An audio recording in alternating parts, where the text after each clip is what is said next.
Bueno, ahí la inicié. En teoría ya está grabando. Voy a compartir pantalla, así las diapositivas hasta que estaba pasando nos ayudan.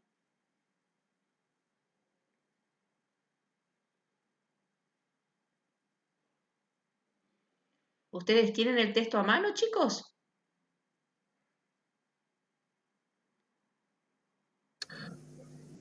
Sí, profe. Bien, Sí. si lo tienen mejor, porque por ahí vamos a... Bueno, acá están los dos señores eh, que se han escrito entre sí, ¿no? El de la izquierda de ustedes es Einstein y el de la derecha es Sigmund Freud, que ya nosotros algo en sujeto hemos estado hablando de él, ¿no? No de Einstein, por supuesto, porque viene de otro ámbito. Cuéntenme quién conoce o ha sentido nombrar algo de Einstein, o Einstein, como le dicen La teoría de la verdad. No alcancé a escuchar. ¿No es la teoría de la gravedad, Einstein?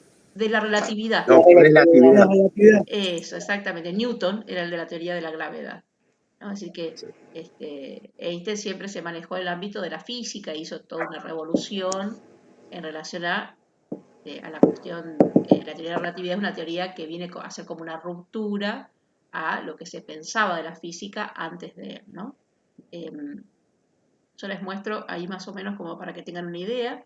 Nació en el año 1879, murió en el 1906, es decir que vivió las dos guerras mundiales, ¿no? Era judío, con lo que suponía ser judío y alemán, ¿no?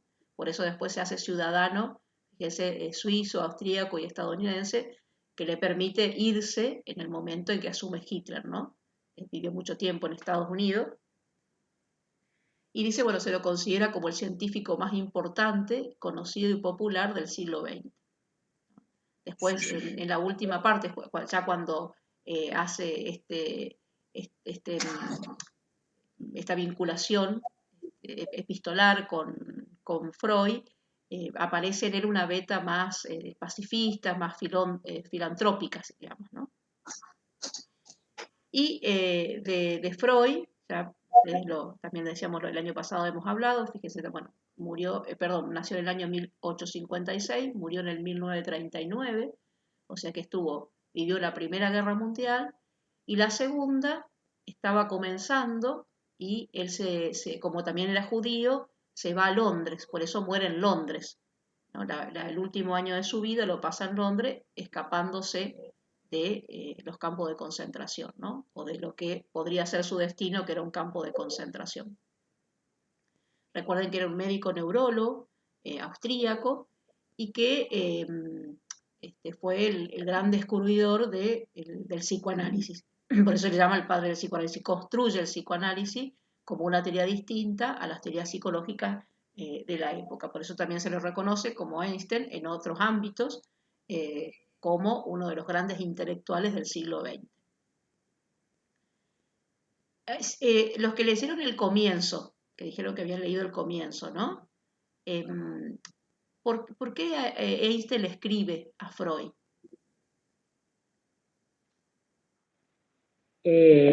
Einstein le escribe a Freud porque se funda o se arma el Instituto Internacional de la Cooperación Intelectual, organiza esto que usted decía que es un intercambio epistolar, un intercambio de ideas entre los intelectuales y sobre temas que en ese momento eran actuales. Bien. Lo eligen a Einstein y Einstein propone como que lo sumen a Freud. Entonces él, la primera carta que le escribe a Freud es planteándole el problema de la guerra y la humanidad. Hello, mucho. Epa. Se metió ahí algo. Sí. Si la humanidad podía evitar los estragos de la guerra. Bien, entonces, ahora vamos a muy bien ahí la explicación que hacías, es decir, que Einstein lo elige por alguna causa Freud, ¿no? Que después la expresa en su carta, ¿no? Si bien Freud dice que cuando recibió la carta como que no estaba muy convencido de hablar acerca de esos temas, no porque no le interesara la cuestión de la guerra, sino porque la pregunta de Einstein estaba dirigida a alguna explicación desde el punto de vista psicoanalítico, ¿no? Y Freud siempre decía de que el psicoanálisis no era una cosmovisión. ¿Esto qué significaba? Que no era aquel que tenía la respuesta a todas las preguntas de las problemáticas de la actualidad, de la actualidad de su tiempo, ¿no? Pero sí podía decir algo acerca de eso. Entonces cuando le responde Freud, le responde de este lugar, ¿no? Diciendo que algo podía decir, pero indudablemente no es que tenía la solución a la pregunta acerca de por qué la guerra. Y también ahí aparece, chicos, lo digo porque la clase que viene lo vamos a ver en lo que fue la ONU, el armado y la construcción de la ONU, aparece una Liga de las Naciones que había sido construida precisamente en el año 1919, es decir, en lo que se llamó el Tratado de Versalles, que fue un tratado que permitió decidir cómo repartir las tierras después de la Primera Guerra Mundial. Siempre estamos hablando de Europa. Y entonces en esa creación de esa Liga de las Naciones o Sociedad de las Naciones, la idea era formar una institución supranacional, es decir, que no dependiera de una sola nación, y cuyo objetivo principal fuera la paz, es decir, evitar que sucediera otra guerra. Indudablemente fue fallida porque vino una Segunda Guerra Mundial, ¿no? Pero esa era la idea, y este intercambio epistolar tenía que ver un poco con esto, ¿no? Con esta cuestión de cómo generar la paz en un mundo que venía de una guerra mundial, o mucho podríamos decir mundial, que suponía Europa, ¿no? No suponía los otros continentes, pero Europa era, el mundo se resumía en Europa. Entonces por eso se le dio de llamar guerra mundial. Bien, teniendo en cuenta esta introducción, podemos ver que lo que hace Einstein es formularle 4 preguntas a Freud. Cada una de esas 4 preguntas, él también da una pequeña respuesta, o pequeña, digo, como está expresada allí, con lo cual no significa que no sea importante. En pocos trazos, él intenta pensar su propia respuesta, pero a su vez le dirige a Freud las preguntas, ¿no? Ahí yo ahora las leo, yo se las puse allí en esa diapositiva. Fíjense, la primera dice: ¿hay algún camino para evitar a la humanidad los estragos de la guerra? Esa es la primera. La segunda dice: ¿cómo es posible que esta pequeña camarilla, porque habla de que las que generan la guerra son un grupo poderoso, un grupo poderoso pero pequeño, someta al servicio de sus ambiciones la voluntad de la mayoría, para lo cual el estado de guerra representa pérdidas y sufrimientos? Esa es la otra pregunta. La tercera dice: ¿cómo es que estos procedimientos, los de la guerra hace referencia, ¿no?, logran despertar en los hombres tan salvaje entusiasmo, hasta llevarlo a sacrificar su vida? Y la cuarta dice: ¿es posible controlar la evolución mental del hombre como para ponerlo a salvo de la psicosis del odio y de la destructividad? Esas son las 4 preguntas que se hacen en la carta, ¿no? Como verán, son preguntas interesantes, ¿no? Vamos a la primera. Dice: ¿hay algún camino? No conocían a Putin en esa época, no existían. ¿No conocían, perdón? A Putin, ¿Qué sería Putin? el presidente de Rusia. Ah, Putin. O Putin. Putin. O Putin. ¿Sabés que había escuchado? Es Putin, por eso. Ah, no. Capaz que se escuchó a Putin, pero no es Putin. Yo entendí mal. Bueno, pero fíjate que Putin estaría dentro de esto que él dice acá, ¿no? ¿Cómo es que estos procedimientos, bueno, estaría en la 2, cómo es posible que estos pequeños camarillas, es decir, estaría allí, someta a la mayoría, porque la mayoría no quería la guerra, ¿no? Pero ¿cómo es posible que un grupo poderoso someta a la mayoría a la guerra? Y a su vez dice, bueno, ¿cómo es posible que estos procedimientos de alguna forma haga que muchos se enganchen en esta estrategia de matar a otro, ¿no? Por eso dice, tan salvaje entusiasmo hasta llevarlo al sacrificio de su vida. O sea que en realidad Putin entraría dentro de lo que aparecen a lo largo de la historia que han llevado a su pueblo a la guerra. Y vieron como siempre se dice, los que generan la guerra no son los que van a la guerra, porque Putin no va al frente. Los que van al frente son los jóvenes, porque si bien está una parte que serán los militares que son de profesión, pero también hay muchos jóvenes civiles que lo obligan a ir a la guerra, ¿no? Como ha pasado en todas las guerras de todo el mundo. Entonces la pregunta también podría estar dirigida a esto que vos traes. Matías era que había hablado, me parece que Matías era, ¿no? Sí, profe. Bueno, los que leyeron, ¿qué responde Einstein? Después vamos a ver lo que responde Freud, pero ¿qué responde Einstein a la pregunta? ¿Hay algún camino para evitar a la humanidad los estragos de la guerra? ¿Qué es lo que responde ahí él?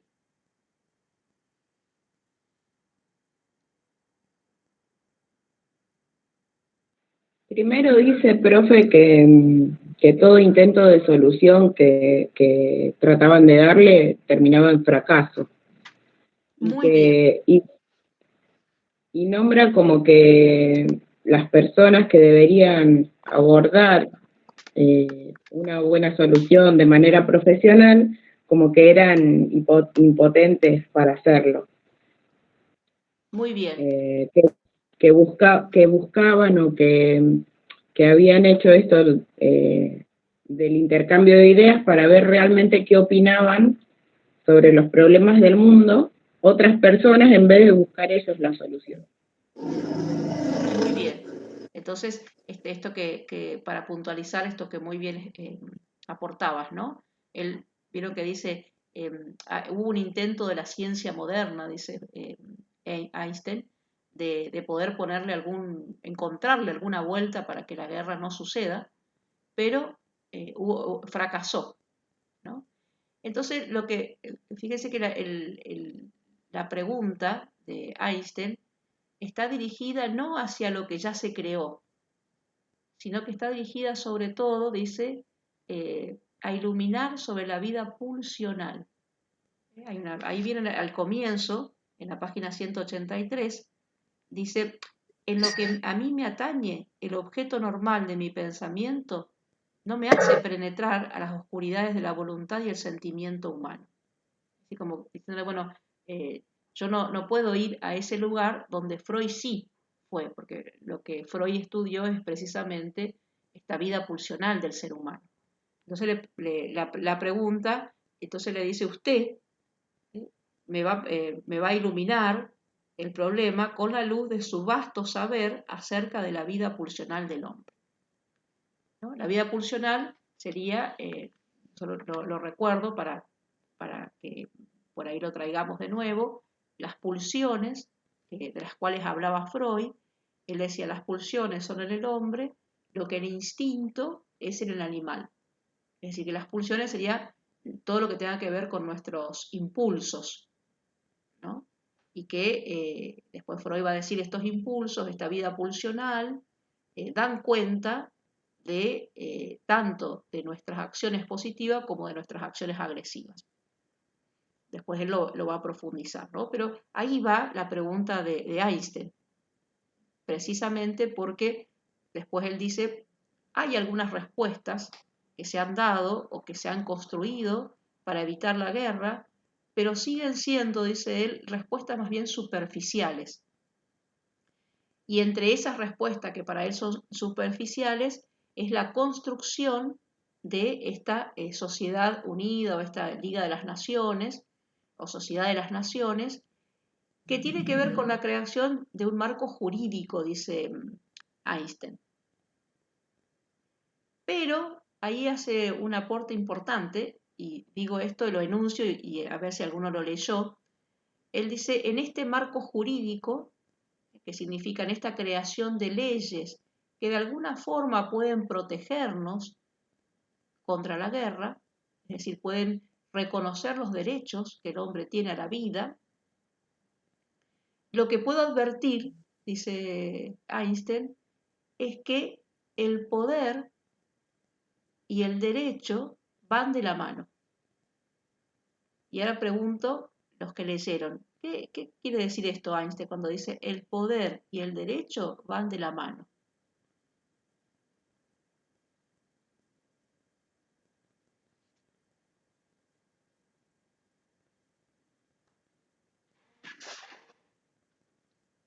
Que los poderosos son los que ponen las leyes. Exacto, exactamente. Por lo tanto, muchas veces ese derecho que se crea en teoría para protegernos, en realidad a quien más protege es a los poderosos. Entonces, Einstein dice, hay muchos factores psicológicos, fíjense que vuelve de nuevo a lo que para él es importante, ¿no? Que son los factores psicológicos. Si ustedes quieren, lo que está por ahí, por debajo, ¿no? de lo que genera la guerra. Hay muchos, dice, factores psicológicos que paralizan los esfuerzos de esta idea de la construcción de una institución que permita la paz, ¿no? ¿Cuáles son esos factores psicológicos según Einstein? El ansia de poder político y el poder económico. Esos son los dos poderes que Einstein advierte a el por qué el armado de una institución de orden jurídico macro o supranacional no puede en relación al objetivo de construir la paz. Inclusive, allí si ustedes se fijan en la página 184, dice, este hambre de poder político suele medrar gracias a la actividad de otro grupo guiado por aspiraciones puramente mercenarias económicas, ¿no? Que dice que ven, la parte económica, ¿no? Ven en la guerra, en la fabricación y venta de armamento, nada más que una ocasión para favorecer sus intereses particulares y extender su autoridad personal. Es decir, que esto es lo que podemos ver hoy a nivel mundial, ¿no? Cómo se sostiene la industria armamentista. Y bueno, muchas veces se generan las guerras porque a la industria armamentista le conviene. Porque si no hubiera guerra, ¿a quién se le venden las armas? No sé si habrán escuchado en la época de Obama, Obama había decidido, vieron que en Estados Unidos la gente generalmente puede tener armas en su casa, ¿no? Con un permiso, pero es muy fácil acceder a ir a comprar armas. Entonces Obama, y fruto de eso, muchas veces se producen a lo mejor grandes masacres, ¿no? Porque están, no sé, una persona a lo mejor entra en una crisis subjetiva, habrán escuchado que se va a una escuela y mata a una gran cantidad de gente, ¿no? Entonces Obama lo que quería es rever esa legislación de que cualquiera pueda portar armas. Indudablemente que no lo pudo hacer porque todas las voces de aquellos que tienen el poder de la fabricación de armas iban a perder. Y entonces no pudo hacer esa revisión de esa ley. Hay una industria armamentista que atraviesa todo el mundo y que si no hubiera guerra, esa industria se cae. Entonces acá él dice, No hay negocio. claro, no hay negocio. No hay negocio. Entonces hay guerras que son negocios, chicos. Lamentablemente son negocios, pero es un negocio que arrasa contra la vida de las personas. Porque yo Si lo lo que que pasa en Estados Unidos está en la Constitución, Claro, claro, sí, sí, sí. la, Sí, sí, la sí. segunda enmienda. Exacto. Por eso digo que él quería hacer una revisión de eso, pero de entrada no pudo hacerlo por esto, ¿no? Em, Estados Unidos es el país más poderoso en relación a la cuestión de ir a armar una guerra, porque dice que hay un conflicto y siempre se benefician ellos con ese conflicto, ¿no? Y arrasan a veces, no a veces, arrasan generalmente con los países. Em, Entonces, la cuestión esta que advierte, fíjese que en el momento de que está pensando Einstein, que advierte es lo que está pasando también ahora, ¿no? Que hay una industria que mueve millones y millones, ¿no? Yo les decía el otro día, hablaba con otro grupo y les decía que por ahí, si uno piensa en una guerra, y a veces dice, bueno, después cómo queda, ¿no? La población en relación a cómo quedan destruidos los edificios, ¿no? Indudablemente que eso implica volver a levantar una ciudad o un país, pero sobre todo son las heridas que deja la guerra en las personas, que eso no es tan fácil de levantar como se levanta un edificio. Un ejemplo, piensen ustedes que en relación a la guerra de Malvinas, este año se cumplieron 40 años, hay más muertos por suicidio que por personas que murieron en la guerra. Eso ya da un panorama de lo que significa ir a la guerra, ¿no? Y lo que significa después el proceso posguerra para aquellos que estuvieron allí en vivo y en directo, ¿no?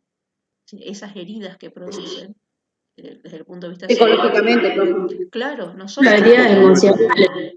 no son algo que de un día para otro podemos decir, bueno, ya está como un edificio que por ahí puede decir, bueno, ponemos de nuevo los cimientos, ponemos los ladrillos y lo armamos de nuevo.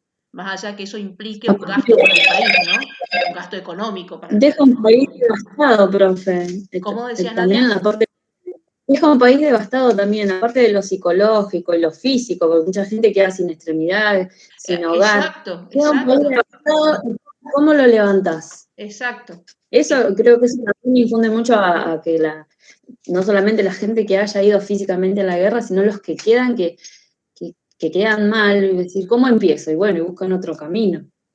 Pero la verdad que la guerra no trae nada bueno, Claro, pero solamente no trae es tan muerte. fácil como, por eso digo que es más fácil levantar un edificio, porque de última implica una inversión económica, y son ladrillos, a lo que significa la vida de una persona, que queda arrasada la persona y la familia, porque ustedes piensen que esa persona está dentro de una familia y que, Sí, si es que quedan familia, porque hay muchos nenes sin hogares, sin padres, sin madres, sin hermanos. bueno, ni hablar de los niños y los niños que también son producto de esto, ¿no? De los huérfanos, Ni funcionarios también, porque que es eso lo que se tratan veía, de... ¿no? Se veía también en algunas imágenes que pasaban de la guerra de Ucrania. Entonces, esa sería la primera. La segunda dice, ¿cómo es posible, ¿no? que estos pocos, que son los poderosos, que son los que en un escritorio deciden una guerra, dice, puedan tener la voluntad, el apoyo, se podría decir, de la mayoría, ¿no? De la gente que, en definitiva, es la gente que, de esa gente son los que van muchos a la guerra, ¿no? Entonces, ¿qué es lo que dice Einstein, ¿no? Dice, la minoría tiene bajo su poder a la escuela y la prensa, y por lo general a la iglesia. Esto le permite gobernar sus emociones y tenerlo como un instrumento, ¿no? Entonces, ¿cómo se impone esta mayoría? Ahí yo puse mal, la mayoría es la mayoría, chicos. No, no es la minoría, sino la mayoría tiene bajo su poder a la escuela y la prensa, dice, y por lo general a la iglesia, y esto le permite gobernar sus emociones y tenerlo como instrumento. Es decir, que al tener el poder sobre la educación y sobre los medios de comunicación social, y si la religión también lo apoya, pueden de alguna forma persuadir a esta mayoría que, que está allí indefensa para poder decir, bueno, sí, tenemos que ir a la guerra, ¿no? Tenemos que ir a la guerra porque eso es lo justo, sería, ¿no? Qué fuerte, profe, eso de que dice que gobiernan a las masas y las convierten en instrumentos. O sea, ¿Vieron? leerlo es fuerte. Sí, sí. No, está bien como yo lo escribí acá, porque habla de la minoría poderosa. El Claro, poder de la manipulación indirecta, profe. claro, porque fíjense que la educación, Manipulación indirecta. chicos, la educación es un medio propicio, el modo de educar, no la educación en sí misma, porque la educación tendría que ser para liberar, para tomar conciencia, pero también puede ser un medio de manipulación y de convertir a gente en instrumento. Ustedes piensen, una vez veía un documental de los israelí y los palestinos. Vieron que están en guerra hace años, ¿no? Y me acuerdo que veía un documental muy interesante donde los chicos decían que desde muy chiquito a ellos le enseñaban a odiar a un palestino y a los palestinos le enseñaban a odiar a un israelí. Cuando en realidad, decían ellos, nosotros no tenemos nada que nos... no es que nosotros tengamos algo, fíjense, eran chiquitos, no sé, supónganse 10, 11 años, no recuerdo cuánto tenían, pero ellos decían, nosotros podemos jugar junto al fútbol, pero en la escuela nos enseñan que tenemos que odiarlo solamente porque es israelí y los israelíes solamente porque es palestino. Entonces, así van creciendo y en el día de mañana se alistan para poder ir a matar a un palestino o un israelí. Profe, eso pasa también en la actualidad con, por ejemplo, con los alemanes, o yo lo veo mucho con la gente, no sé si tiene algo que ver, pero con la gente que es inmigrante que viene acá, que le dicen, andate a tu país, es como que, Exacto. como que hay una parte de la sociedad que encasilla esas cosas y después como que la reproducen sus hijos y sus hijos crecen así. Y vos le preguntás, ¿qué problema tenés con las personas que son extranjeras? No, porque vienen a nuestro país a robar. Es lo primero, y yo digo, eso es porque se va, como que lo van manipulando o le van metiendo ideas a los chicos y después ya crecen así. Y es algo que no se termina. Y esto que vos decís, Nadia, es interesante porque fíjense que cuando hablamos de No extranjero, hay un problema no es de encima todo en sí. cuando hablamos de extranjero, no es que a todos los extranjeros se lo mira igual. Si un extranjero viene de Europa, no le va a decir al europeo que viene a robarnos.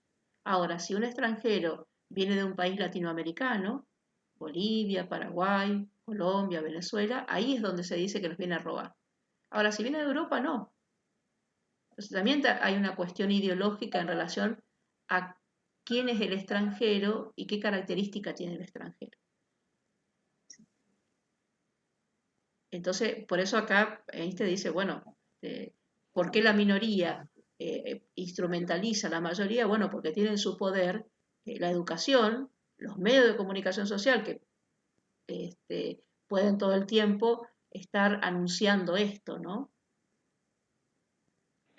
Profe, Sí, me acordaba recién hay un capítulo de Los Simpsons ajá, donde Bart forma parte de un grupo musical y donde las canciones que cantaban como que influían a los jóvenes para que se anoten en el ejército.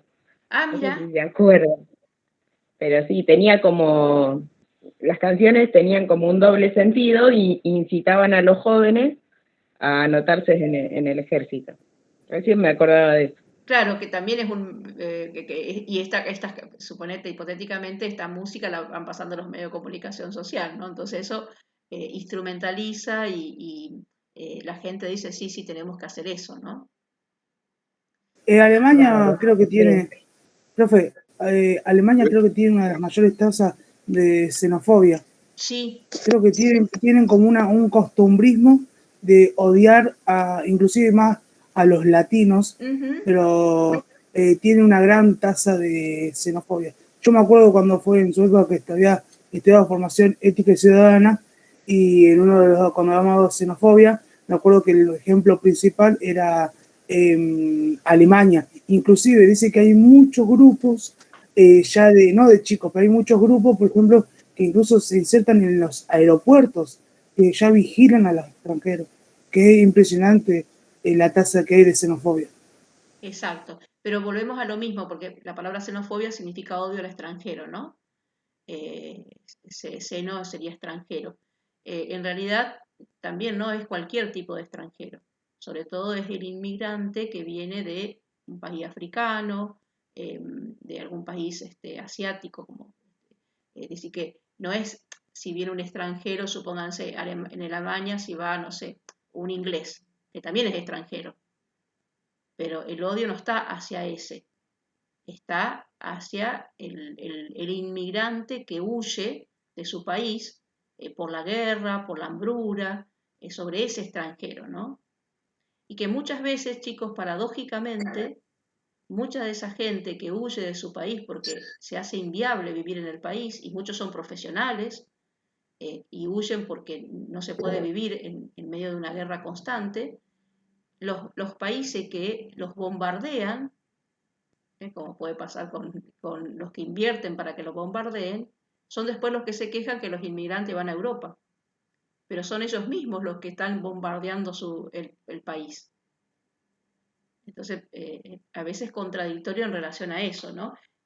Hay una filósofa valenciana, eh, española, de Valencia, eh, Adela Cortina, que dice ella, en realidad no es una xenofobia, es decir, odio al extranjero.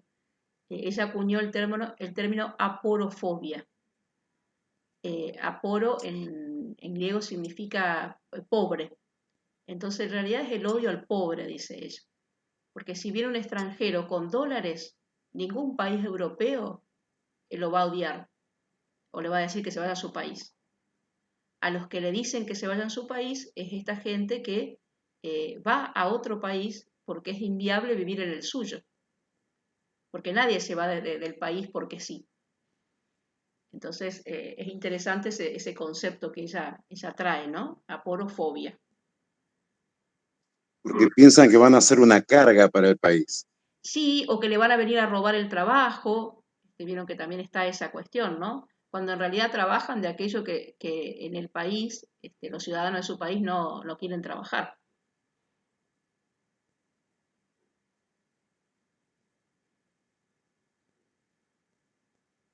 Chicos, entonces, la otra pregunta, que sería, ¿cómo es que estos procedimientos logran despertar en los hombres tan salvaje entusiasmo hasta llevarlo a sacrificar sus vidas? Él dice Einstein, hipotetiza, ¿no? Que hay en el interior del ser humano un apetito de odio y destrucción. Y ese apetito, ese deseo de odio y destrucción es lo que le lleva al hombre a engancharse, podríamos decir, con esta estrategia salvaje, ¿no? Porque vieron que la guerra también no está rodeada solamente de matar al enemigo, sino muchas veces, no, en casi todas las guerras ha habido las violaciones, las torturas, todo lo que conlleva ese odio al enemigo. Y la otra dice, ¿es posible controlar la evolución mental del hombre como para poner a salvo de la psicosis del odio y la destructividad? Y entonces él dice, cuando digo la cantidad de hombres, ¿no? Él dice, no pienso solo en la masa iletrada, si no está haciendo referencia de la gente que a lo mejor no ha tenido acceso a la educación, ya que el intelectual, dice él, la intelectualidad lo dice así, que muchas veces está a lo mejor metido en la biblioteca, está desconectada con la realidad. Y entonces al estar desconectada con la realidad, muchas veces también no tiene un sentido crítico acerca de lo que está sucediendo. Hasta ahí es lo que dice Einstein. No sé si los que leyeron Einstein tienen algo más para aportar. Cuéntenme. A lo mejor algo que hayan marcado y que yo por ahí no haya dicho. Yo llegué hasta las preguntas, profe. No, después de ahí Bueno, ya no. Hasta ahí, ¿alguna pregunta para hacer? A lo mejor los que no leyeron o los que leyeron. ¿Les queda más o menos la pregunta y la posible respuesta que da Einstein? Sí, profesor. Vamos entonces, ven que la carta que le manda Einstein a Freud está escrita el 30 de julio del 32. En septiembre, ustedes recuerden que no había la tecnología que hay ahora, ¿no? Freud en septiembre le escribe una carta de respuesta. Y ahí es donde él le hace ver, bueno, que no pensaba, dice, no pensaba de que lo iba a elegir a él para ser su interlocutor y que, bueno, ya que le escribió, él iba a tratar de pensar una respuesta, sería, ¿no? Y entonces Freud se embarca en esa cuestión de emitir algún tipo de respuestas, ¿no? Ustedes dicen, los que tienen el texto, está situado en Viena, dice septiembre de 1932, Viena es la capital de Austria. Ahí vivía Freud antes que se vaya al exilio a Inglaterra. Vieron que dice que, bueno, por un lado le sorprendió que lo haya elegido a él y a su vez dice, me sorprendió usted con el problema que plantea, ¿no? Dice, ¿qué puede hacerse para defenderse el hombre de los estragos de la guerra? Y dice, primero me aterré bajo la impresión de mí, a punto estuve de decir nuestra, incompetencia, pues me pareció una tarea práctica que es resorte de los estadistas. Así como me aterré que me lo haya preguntado a mí, que no soy alguien que está a cargo de un Estado, ¿no? Los estadistas son aquellos que hacen críticas acerca del Estado y trabajan en el análisis, es decir, los políticos, ¿no? Entonces dice, bueno, yo me ocupo de otra cuestión, ¿no? Entonces dice, bueno, voy a intentar dar alguna respuesta acerca de lo que usted me pregunta. Para responder a la primera pregunta, Freud dice, voy a tomar eso que usted dice entre el nexo entre el derecho y el poder. Y le pido permiso, dice, para poder interpretar en lugar de poder, violencia. Es decir, en lugar de decir derecho y poder decir derecho y violencia. Y entonces, ahí se quedó medio chiquito esto, pero se los voy diciendo, no sé si lo alcanzan a ver. Entonces Freud dice, derecho y violencia son hoy, en el tiempo de él está hablando, hoy opuestos. Pero uno se desarrolló desde el otro. Y entonces hace como un pequeño raconto de cómo el derecho surgió de la violencia. Y entonces dice, bueno, lo que podemos analizar es que hay los conflictos que se fueron dando a lo largo de la humanidad se fueron resolviendo primero a través de la violencia. Esa violencia se ejerció primero con la fuerza muscular, la fuerza física, dice él, ¿no? Luego el hombre construyó las armas y ya no usó la fuerza física, sino que utilizó como instrumento las armas para hacer desaparecer al enemigo. Y cuando el hombre construye las armas, dice Freud, empieza también una fuerza que tiene que ver con lo mental. Es decir, poder armar estrategias más eficaces para poder vencer al otro. Así que la guerra pasa a ser de algo físico a una lucha de estrategias con el instrumento que dan las armas. Eso permite, dice, hacer desaparecer al otro, al enemigo, arrasar al enemigo. Pero también, en muchas ocasiones, dice, en la guerra no se mata al enemigo, sino que se lo tiene como rehén. ¿Para qué? Para sacarle información, por ejemplo. Entonces, aparece también otro modo, ¿no? Un modo sería arrasarlo, otro modo sería torturarlo para sacarle alguna información que permita, con esa información, derrotar al enemigo. Y entonces, en algún momento, dice, la comunidad empieza a crear algo que permita que la violencia, o mejor dicho, que permita que los conflictos se solucionen de otro modo que no sea la violencia. Y entonces ahí se construye el derecho.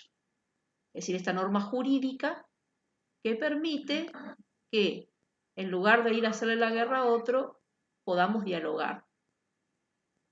Entonces se empieza a utilizar el derecho, dice. Ese derecho que se utiliza tiene que tener algunas condiciones psicológicas que dé cabida para que la gente pueda unirse una en relación a la otra.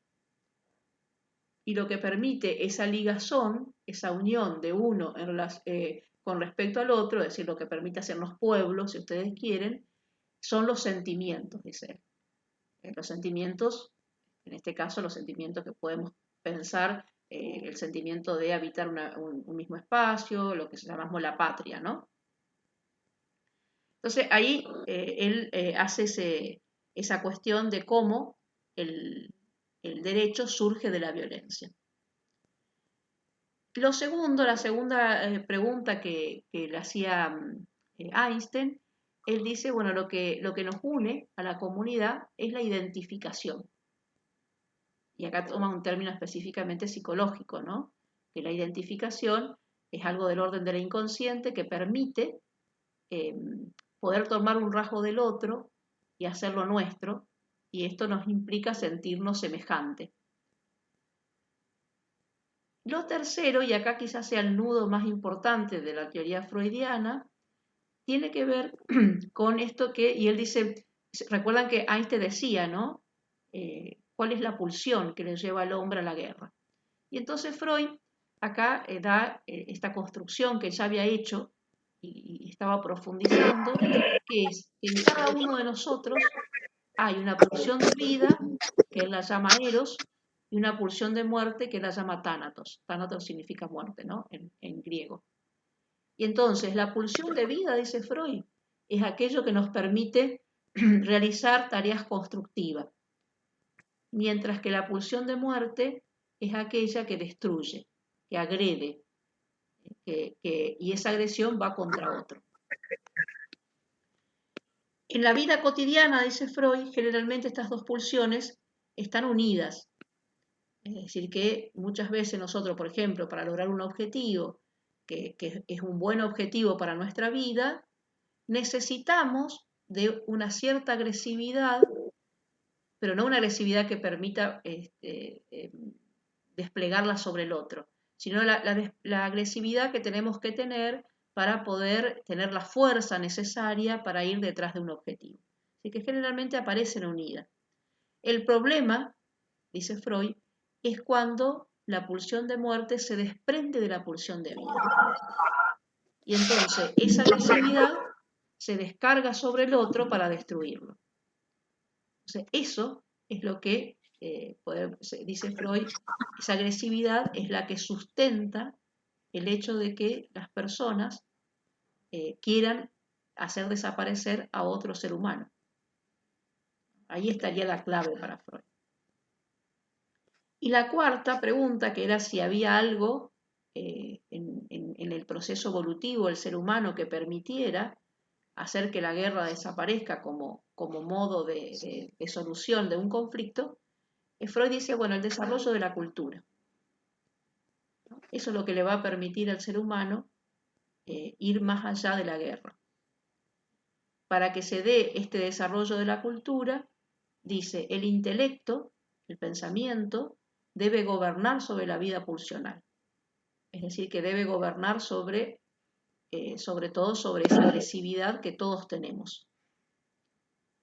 Y lo que tenemos que hacer, dice él, es interiorizar esa agresión. En lugar de expulsarla hacia otros, poder pensarla y poder encontrar ciertos mecanismos que nos permita dirimir los conflictos, no con la violencia, sino, como decían, a través del derecho, a través de la palabra, a través del diálogo. Y esto lo último, dice, termina diciendo, ¿no? Freud, todo lo que promueve el desarrollo cultural permite luchar contra la muerte. Así que, en definitiva, la cultura es lo que piensa Freud, es lo que nos permite tener otros modos de enfrentar los conflictos. Bueno, hasta acá, esperen que voy a